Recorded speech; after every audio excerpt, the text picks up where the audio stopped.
দেখছেন PB news. আপনাদের সঙ্গে আমি অনুলেখা। দেখে নেব এই মুহূর্তের গুরুত্বপূর্ণ খবর।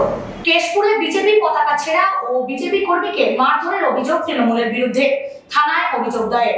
অন্যদিকে শাসক দলের কোনো প্রতিক্রিয়া পাওয়া যায়নি। তৃণমূলের অবসানের দিন আসন্ন এবং অভিনেতা দেবেরও এইবারে নির্বাচনে হার আসন্ন। বিজেপির পতাকা ছেঁড়ার অভিযোগ উঠল শাসক দলের বিরুদ্ধে। পাশাপাশি বিজেপির বুথ সভাপতি অঙ্কন নিয়োগীকে মারধরের অভিযোগও উঠেছে স্থানীয় তৃণমূল নেতৃত্বের বিরুদ্ধে। ঘটনা পশ্চিম মেদিনীপুর জেলার অন্তর্গত কেশপুর ব্লকের 2 নম্বর অঞ্চলের গোপীনাথপুর এলাকায়। মঙ্গলবার রাত্রি 9টা নাগাদ বিজেপির ঘাটাল সাংগঠনিক জেলার সভাপতি তন্ময় দাস আনন্দপুর থানায় আহত বিজেপি কর্মী সমর্থকদের নিয়ে যান এফআইআর দায়ের করতে।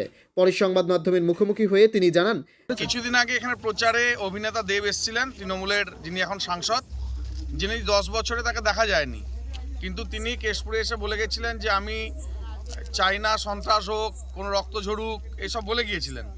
কিন্তু তিনি যাওয়ার পরেই আমাদের কর্মীরা পতাকা লাগাচ্ছিল, সেখানে আমাদের এক কর্মী অঙ্কন নিয়োগী তাকে প্রচণ্ড পরিমাণে মারধর করে, এমনকি প্রাণে মারার মতো তার ব্যবস্থা করে দেয় এই তৃণমূল। তাকে অজ্ঞান অবস্থায় পাওয়া যায়, তাকে হাসপাতালে ট্রিটমেন্ট করতে হয়।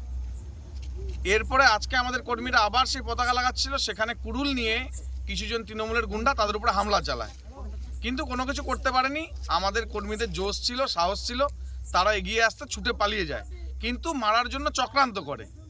আমি শুধু অনুরোধ করব সাংসদ দেবকে এবং তার এখানকার যারা মানুষজন আছে, তার দলের যারা লোক আছে, যে আপনারা সন্ত্রাস করার চেষ্টা করবেন না। আপনারা যে কেশপুরকে শেষপুর করতে চাইছিলেন, সেই কেশপুর কিন্তু এখন নেই। কেশপুরের মানুষ অনেক বুঝেছে যে আপনারা মানুষকে বোকা বানিয়েছেন, কোনো রকম কাজকর্ম করেননি। গরিব মানুষের যেটা পাওয়ার ছিল সেগুলো আপনারা নিজেরা চুরিচামারি করেছেন, তাই মানুষ আপনাদের পাশে নেই।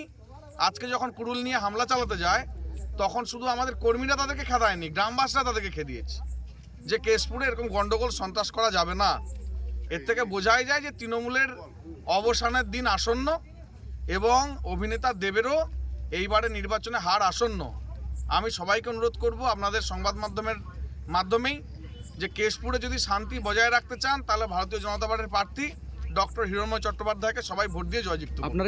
অপরদিকে শাসক দলের পক্ষ থেকে কোনো প্রতিক্রিয়া পাওয়া যায়নি। Bureau report, PB news.